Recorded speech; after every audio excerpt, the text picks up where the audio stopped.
Hi, I'm Elsten and this is And It Goes Like This. Stay tuned, have some fun, and check us out. Eso. Come on, talk to me. Cause it goes like this. Yeah, it goes like this. I'm here with Ernesto Morales Ramos. Señor, un placer que estás aquí. So you like funk, huh? Puerto Rican funk. It's not as much Puerto Rican funk as a Puerto Rican funk band, yes. Okay. I'm sorry to say I'm not familiar with them. ¿De qué época? Current or? Well, it was my band. Oh, it was your band. Okay. It's a project that I began like 3 years ago. Okay. I have been a funk freak since my dad years ago introduced me to a group called Earth, Wind and Fire. And I was hooked for life. Earth, Wind and Fire, Stevie Wonder, Kool and the Gang, that whole thing, it just blew me away. Mm-hmm. And then I started working and helping kids from something called the Free Schools of Music in Puerto Rico. In Puerto Rico. Yeah, this was a series of school programs for after school, if you will, created by my grandfather back in the 50s when he was a Speaker of the House of Representatives. See. In order to give poor kids the opportunity to learn music. Mm-hmm. And that program still goes on. Still exists. And I started helping these kids, and I'm talking about seeing them go from 7th grade to playing in the Puerto Rico Symphony Orchestra. Wow. And then, cool. Yeah. And so I kept saying all the time, I can't die until I form a funk band, the whole thing with brass, etc. And I kept teasing with that. And one day, one of the graduates, and this graduate went from the Free Schools of Music to the Puerto Rico Conservatory of Music, which was also created by my granddad. Right. And he comes out, he graduates, and he says, I graduated, I'm ready, I already started your funk band. And I'm like, what? He said, yeah, I've got so-and-so and so-and-so and so forth. And he actually hooked up the band. Are they all former students of the program? A lot of them were, but a lot of them had to be replaced. Okay. Because even though they were educated musicians, they could read charts, etc., they thought they could come in and fake the funk. You can't fake the funk? That's right. That's one thing you can't do. There's a feel, there's a particular thing in there, that they couldn't hack it, unfortunately. It's like the blues. You can't fake the blues. You either feel it or you don't feel it. So we ended up, the brass section was all graduates, young kids from the conservatory. The rhythm section was basically old school guys my age. Alumni, yeah. Except for the lead guitarist, who was a kid, and he's actually the one that wrote all the brass arrangements for the band. I gave him the recordings, here's Earth, Wind and Fire, here's Kool and the Gang, and this, that, and the other. And he just sat there, whoop, and came up with the charts for everything. And his name was Jimi Hendrix. No, I'm kidding. But he was, he's amazing. I mean, he's out of his. What do you play? I'm sorry, what instrument do you play? I play the drums. Okay. But in that band, it was also out on the edge for me because I became the front person. I became the singer. I had another veteran playing the drums. And for me, I was always used to hiding behind the drum set, so to speak. Mm-hmm. Like throwing the stone and right. And this time I was like right up front. But the idea behind this project was to create a band / comedy / whatever, sell it like to... a fun band, yeah. Yeah, sell it to conventions and that kind of stuff. And, master of ceremonies, have the fun with the band and so on. I'm sure you get asked this a lot. So, un boricua, ¿por qué no toca salsa? Why funk? It was just the first music you fell in love with? It is. For me, salsa and funk come from the same root. Yeah. I mean, all popular music, arguably, in the Americas comes from an African root. African root, yeah. And I think that, for example, El Gran Combo, which is one of the most famous salsa bands in Puerto Rico, I think El Gran Combo is Earth, Wind and Fire.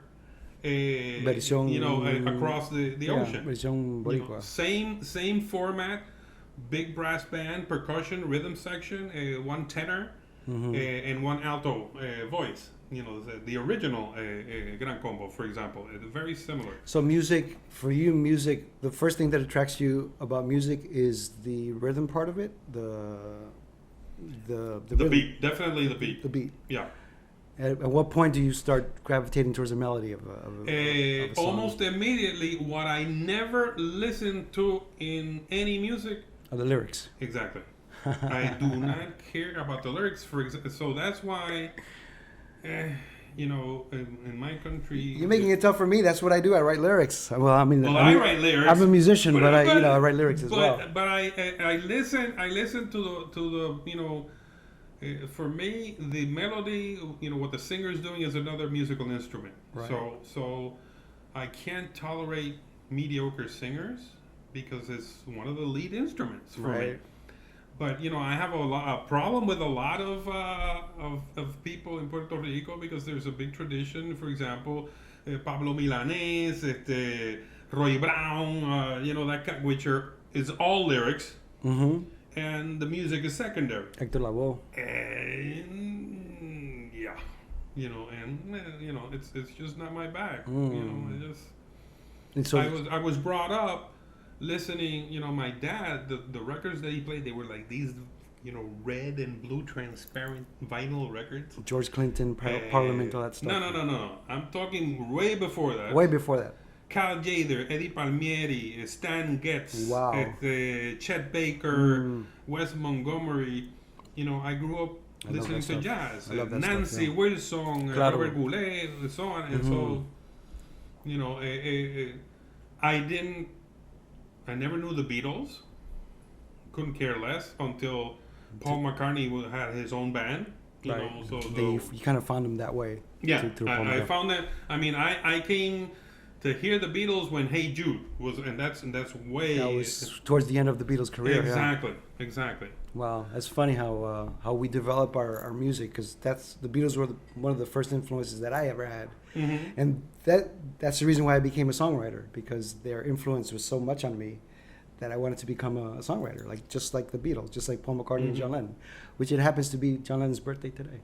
También. Rest in peace, Mr. John Lennon. Yeah, one of my biggest influences. Yeah. I recognize what they did, and I've studied them now, listening to what they did, and it was, I see where the innovation was there. I see all the versions that every other single musician has done, especially that Earth, Wind and Fire did a version of Got to Get You Into Oh my God, life. and it's very interesting because a lot of people simply take the same song, add new sounds, but keep no it the same, more or arrangements. less. Yeah, but the Earth, Wind and Fire version just turn it on it's like a its new head. song. Oh It's my like a new God. song, yeah.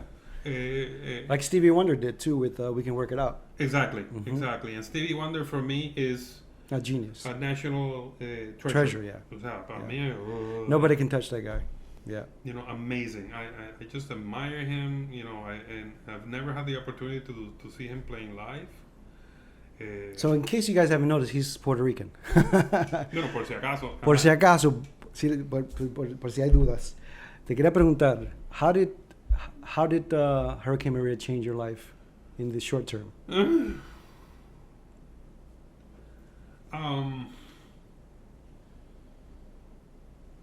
The first casualty of Hurricane Maria. Well, let me backtrack a second. Yeah. How was it actually living through it? Because you were there, right? How scary was it? The first reality check was the night before. Like 24 hours before it was slated to hit. I kept hearing the reports. After you live in a hurricane-prone area, you kind of learn to read the maps and be able to tell, if you see the storm at certain trajectory, it's going to come up and it's going to hit you at some point, and so the trajectory was dead on. And then I went on the internet to see what that scale really meant, what a category 4 is with a category 5, and it's a scale based on effects. On what are, and then when I started seeing, storm surge, ocean might come in 5 miles from the shore, winds that will tear everything apart, blah blah, and that It was and by that time it was a category 4. yeah, Okay. and that's when I really panicked and went out like a mad person back to the backyard and started bringing all the furniture in, all that stuff. ¿Tú eres de San Juan? ¿Estabas en San Juan? Estaba en Carolina, Okay. right next to the airport. I mean, about 5-10 minutes from the airport, but it's basically San Juan, a little bit more east. A little bit east of Yeah. San Juan. Pero bien cerca de San Juan. And so that's when I started going like crazy, bringing stuff in from the backyard, trying to deal with the sliding doors and so on and so forth. And the next day, running like crazy to put wooden panels The windows and in stuff. my balcony. I didn't have anything for the windows, and you're gonna believe this, but I read somewhere to take heavy duty garbage bags. Okay. Like the Like the Glad, the Glad, but the ones that are used for contractors. the heavy ones, the heavy duty Yeah, ones. Huh? because the windows in my apartment were, we call them Miami windows, but ¿Por qué? porque they're storm windows, Oh, but they were made of glass, and those stupid windows, you could breathe on them and they'd fall apart. And I go in the backyard with a helmet because the guillotine effect from the windows from the upper apartments. Claro. Glass all up. So I'm like, this is not gonna hold anything. So I took it on faith and took all these Glad bags and started going, a blade of window glass by blade, just wrapping them up. I ran out of bags, so I started using my suit garment bags to do the process. Believe it or not, not a drop of water came into my house Wow. because of that. So it actually worked. And did it break your windows? Did your windows? No. They didn't crack or anything? No, because my backyard is fenced, concrete fence. Front yard, the balcony has rejas, grating. So that's where I put the wooden panels, and they were fastened with zip cords. But it was freaky. It was freaky. Okay, the aftermath, which, it's a very infamous story here in the United States because of our current administration and how they reacted and everything else. How they not reacted. Exactly. Better even said. So how was the aftermath? When you saw the devastation, was it worse than you expected, or was it about the same, or what? I hadn't seen anything like that in my life. Really? My condo is built like a donut of different buildings. So how big is the condo? How many It's stories? 4 stories. 4 stories. Yeah, Okay. it's what we call a walk up. It's just 3 apartments and the top one, and since it has a penthouse, that's what makes it 4 stories. And you told me you were the manager of the community of the yeah, I was the condo, president of the condo. of the condo council, and so I had to go into action immediately and start organizing the efforts to clean up because trees were uprooted, all in in the courtyard. A lot of cars, because of all the tree leaves, they covered the gutters, and so about 10 cars got flooded in the parking lot because the water just kept rising and rising and rising. But what was really freaky was when I went out to the main avenue outside the building, and there's these concrete lighting posts.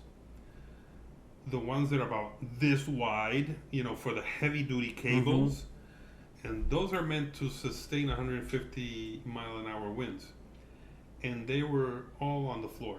Wow. For miles, all on the floor. It's just like the dominoes, boom. And that's when I said, "Oh my God!" Now we didn't have any communication, no TV, no cell phones, nothing. Nothing. So we were cut off from the world. We had no idea what had happened. No clean water, nothing. No, we had water. Thank God we were never without water. That if that would have happened, then we would have had a major crisis because just from people not having power, they were getting cabin fever in the first 4 days, Claro, and going crazy. Imagine without water, and we had a reservoir, And we had the pool. We closed off the pool, but at least you had you needed to wash or whatever. You could use that water. Right. But it was tough to manage. We had no security guards, so we had to stand guard at night. Right. And since I didn't trust the volunteers that signed up, I would go be awake for 24-hour shifts, unable to go to sleep because I was concerned. And it happened. A lot of people didn't show up. It was just me out there with one of those LED lamps that Danny uses. Mm-hmm. Just put that out with batteries. But I'm sure a lot of people, even if they wanted to get there, they just couldn't get there because of how bad it was, right? Nobody knew what was. Everybody in the first 3-4 days, everybody was just concerned with their immediate surroundings. Claro. Protecting their life. Number and one. their Number family. two.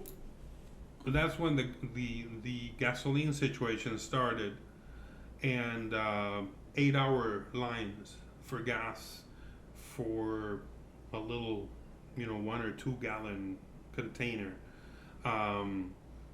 And sometimes you'd be there 8-9 hours in the line for gas, and then when you get there, sorry, we're out of gas. How soon after did you realize that Puerto Rico is basically on their own?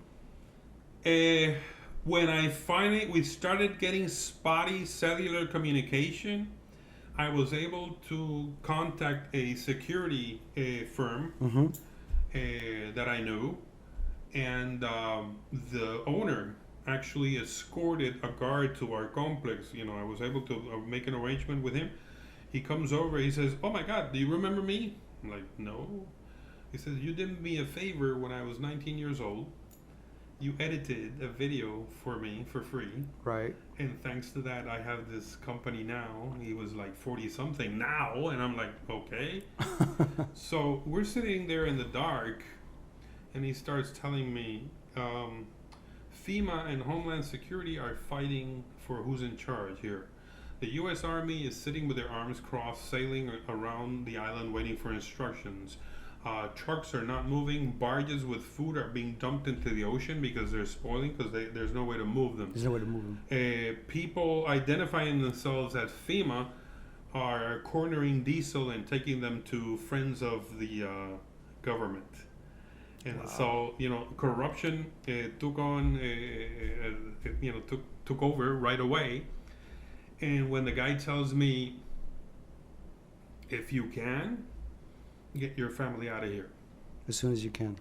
He says, go to my communications center. We have Wi-Fi, electricity, so on and so forth. Sit there until you can get your family out of here. And if worse comes to worse, I have, somebody with a jet plane at the airport for $19,000. He'll put nine people in Miami. Wow, what? And I'm like, I feel like I'm in the movie Argo, listening to this. Yeah, like what the hell is this? But then my son doesn't live with me, so how do I get in touch with him? How do I get in touch with my brother and tell him what's going on? And then, so I spent that night in freak mode. The morning after, I'm like, nah, it can't be. So I see a neighbor walking in the courtyard in the morning in the parking lot, and he's an engineer that works with an international company that deals with water quality.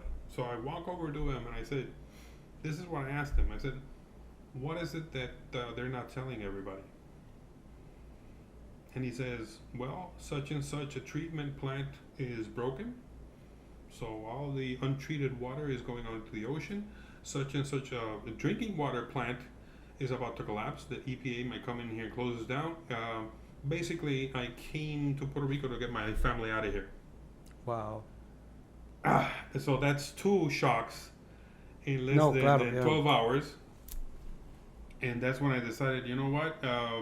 Worst comes to worst. If things get restored quickly, it was a long vacation with my family. But if not, then, we have So how soon after did you actually get to leave the island? About 10 days after. 10 days. This happened on September 20th. And by October 3 or 4, that more or less. You were already living in Miami. Or you transferred over to... Yeah, we transferred, and then it was jumping from Airbnb to Airbnb until we found a place, because it was me, my wife, my son, my older brother, and one of his sons. So it's 5 people Wow. that haven't lived together in years. Years. You Trying know, to survive in a new environment. Mhm. But you were familiar with South Florida. Oh, yeah, more or less. It's not like I'm an alien, but But one thing is coming here to work or visit, Yeah. and another thing is coming here Yeah. knowing that you may never have to can't go back to where you are from. You know? And you know, for my wife, it was extremely difficult. You know, I've lived in the States before, But she never but has. no, and practically none of my other family members ever had.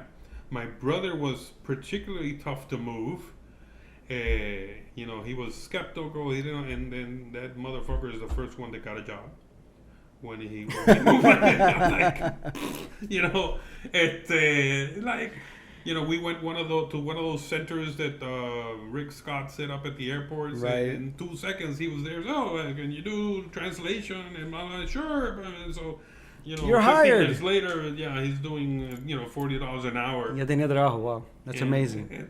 you know, he's doing well with that. And, you know, I was fortunate enough to have friends like Danny here. You know, it's not like we were coming out of nowhere. And one of the wonderful things that happened, there's a whole side of my family that are cousins to my dad. And I never knew them. Literally, never knew that side of the family. And when this happened, we actually got in contact with them and discovered a whole marvelous, spectacular part of my family that I never knew. They live in Florida. Yes. One of them is a wonderful lady, Ernesto Morales. She used to be the costume designer for the Miami City Ballet. And her sister, who lives in Miami as well, she used to make masks and costumes, and she's an artist as well. Mm-hmm. And their sister, who lives in Connecticut, she was the main ballerina for the American Ballet Theater under a certain Mikhail Baryshnikov. Mm-hmm. Wow. Okay. So suddenly there's a whole artistic, beautiful side of my family that I met thanks to Maria that otherwise would have never happened. Yeah. So- Behind the disaster, there was some sort of blessing. Exactly. There. So a year after all this happened, how do you feel? How do you feel about Puerto Rico, and what do you think should happen to Puerto Rico? I mean, I know there's always been. I love Puerto Rico. A big part of my career was spent in Puerto Rico. I used to go there, perform a lot. So I have a very strong affinity for Puerto Mm-hmm. Rico. Yo como cubano también me encanta la isla de Puerto Rico. Mhm. Puerto Rico's in a very unique situation, That's a way of saying it. which what happened with Hurricane Maria just exposed that in the biggest way, Uh-huh. in a really bad way in a way, because of the lack of immediacy that this government showed. I mean, we treated Puerto Rico as it wasn't a part of the United States. Mm-hmm. So what should happen to Puerto Rico? I mean, is it part of the United States? How do Puerto Ricans feel? How do you feel about that? Should it be a state? Should it be independent? Should it? Just to put things in context, my brother was in Puerto Rico this weekend. He just got here yesterday, and his words were, "It's worse. Is worse. It's gotten worse." You know, In what sense? the potholes are all over the place. The infrastructure's Still terrible. no traffic lights. People running red lights all over the place. It's like, you know, modest chaos, if you will. Yards are not getting clean. The roads, you know, are being left, you know, without maintenance. It's just, you know, crazy. There wasn't money before. There's less money now. So nothing happening. What should be done? One of the things I'm trying to do from here in Florida, I came up with this provocative slogan that says, well, if the U.S. Congress is in charge of Puerto Rico, maybe Puerto Ricans should be in charge of the U.S. Congress.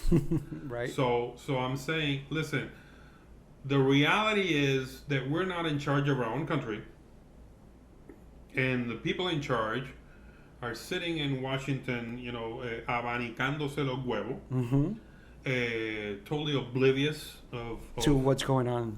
you know, Right. and those that do know what's going on don't care. They anyway. don't care. That's the biggest problem right there. And so, you know, I'm just hoping and praying that all of those of us that have jumped ship and are here, we haven't abandoned the country. I keep traveling back and forth, trying to develop businesses, trying to do what I can. But we have to do something to get involved in the power structure in the States until the situation is resolved. And what's the first step to that? What do you think? I think it's voting. I think it's selecting the Congress people that give a shit about Puerto Rico, and start, putting some pressure in that area, political pressure and financial pressure. In other words, we can get all the votes we want, but if we don't develop ourselves economically, we're only halfway there. Because you know that you get a congressman elected and you pick up the phone, how much did you donate for my campaign? Claro, Puerto Rico is the situation with Puerto Rico is so weird because you guys are considered citizens, but you can't vote. Mm-hmm. So why are you a citizen if you can't vote? I mean, it's called a colony. I know. I invite everybody that I run into, I said, go get the movie Gandhi. Mm. Go watch the movie Gandhi. That's Puerto Rico. Mm-hmm. And that's it, with a big difference. Gandhi was so evolved spiritually and mentally that he literally built his own house, started sewing his own clothes, started becoming completely independent as a person. In other words, you can't blackmail me with anything if I am not attached to HBO, to my cars, to food, to Costco, whatever. I can't lose anything because anything that I own, I made by myself and for myself. Right. And that's the problem. We have been raised to be dependent. And so it's kind of freaky when they cut your cable, and say, oh my God, what am I going to do? I can't watch TV anymore. Yeah, that's what we're worried about is cell phones and the greatest production we have in Puerto Rico is consumerism. I mean, So you don't think the solution is statehood or independence or territory? My mother, since she was raised by the founder, if you will, of the current political status, she was a devout believer in the colonial status. And I said, yeah, Mom, that's fine. I hear where you're coming from. But what happens when the U.S. simply says, we're done with you, yeah. What are we going to do if that happens? And then she would, she would go on mute. Because there was no answer. And I think that process has started already. I think it's slowly, it's very bad politics for the U.S. to come out, in the world and say, we're sick of these people. We're, looking towards China or whatever, anywhere else but the Caribbean. We don't give a fuck anymore. It's not financially, and so, but they can't outright in terms of politics and public relations to say we don't give a shit.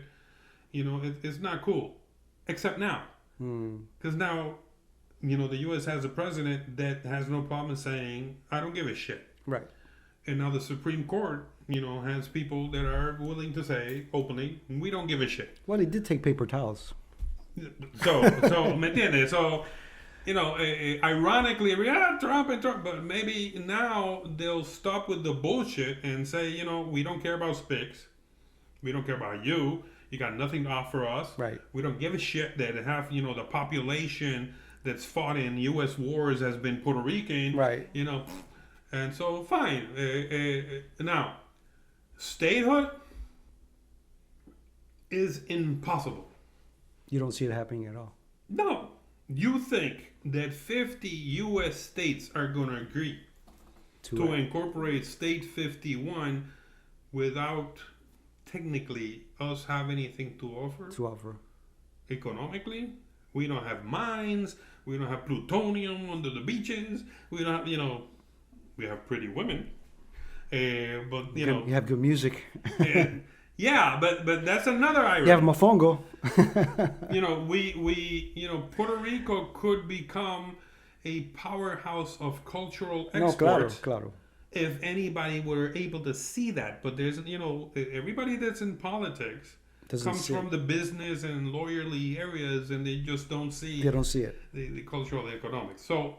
I don't see the U.S. ever. I mean, they can pay all the lip service that you want, but they will never let us But into the union. how bad off would Puerto Rico be if they went independent? Well, it depends. It depends. You know, everybody freaks out, you know, about that idea because, oh my God, we'll be left alone in communism. Really? No, oh my God, what are we going to do? Well, if I'm not mistaken, for example, Israel receives millions of dollars of U.S. aid every freaking year. I mean, billions and billions and billions. And they're independent. They're independent. So I don't see an inconsistency with having a relationship, a friendly relationship with the states. You know, we don't need to have an army. You know, you sign an agreement, you know, you guys take care of the army. We don't need to have our own postal service. Hey, dudes, you know, just run it for us. Just run it for us, yeah. We don't need to have our own currency, you know, or we can come up with the, the Ricky Martins, you know, 200 Ricky Martin dollars. And, you know, but it could be worked out. I don't see, you know, but then, you know, imagine without the federal money for roads and so on and so forth. Well, you know what? Then we'd have to be fucking creative. You know, you have to be creative. It's like the kid that doesn't want to leave his mom's house at 40 years old. At some point, you have to say, you know what's You know, viejo, o sea, you're gonna have to you know, do whatever, work at McDonald's, shine shoes, you know. But you know, everybody's got this illusion about, you know, oh no, my God, you know, what are we gonna do for jobs? Well, you work. Mm-hmm. You know, when you know, first thing you do is you tell the schools, you know what, whatever is served in the school cafeterias has to be grown in Puerto Rico. Do you see yourself going back to Puerto Rico? Of course. Of course, I don't know when, I don't know how, but my concept is to be able, again, to raise my economic profile and go back and forth to help business people raise theirs. And you know, help the economic development. And that's one of the unfortunate things when you come, Puerto Rico is like, you know, a big, small town. Mm-hmm.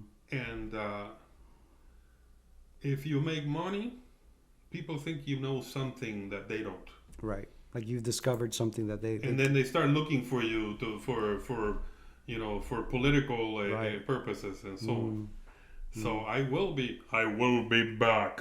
And what is Ojo Negro doing now? Ojo Negro is Are they still in hiatus. They're hiatus? Because we were ready to hit it out when the storm came, and now it's like poof. When are you going to bring them here? Well, I have to set up the band again because everybody's going their own way. Everybody's finding a way to survive, you know? Exactly. Pero the funk. How many members? How many members? Oh, it was a 10-piece band. A big band, yeah. And you know, and here the situation in Miami is a little bit different. I know there would be a market for this. Mm-hmm. Maybe not Puerto Rican, you know, not the name, but I know there's a market for it here. But the problem is, since I'm a new arrival, you have the situation where you have great musicians, but you know, unless you have the gig, they won't practice. Right. And but then if I don't have the band, how am I going to get the gig? And it's, you know, the chicken and the egg kind of thing. Right. But I have a nice demo, so who knows? Who knows? Well, thank you for coming to the show, man. Thank Great you. conversation. Thank you, Ernesto. Tremendo, gracias. Gracias.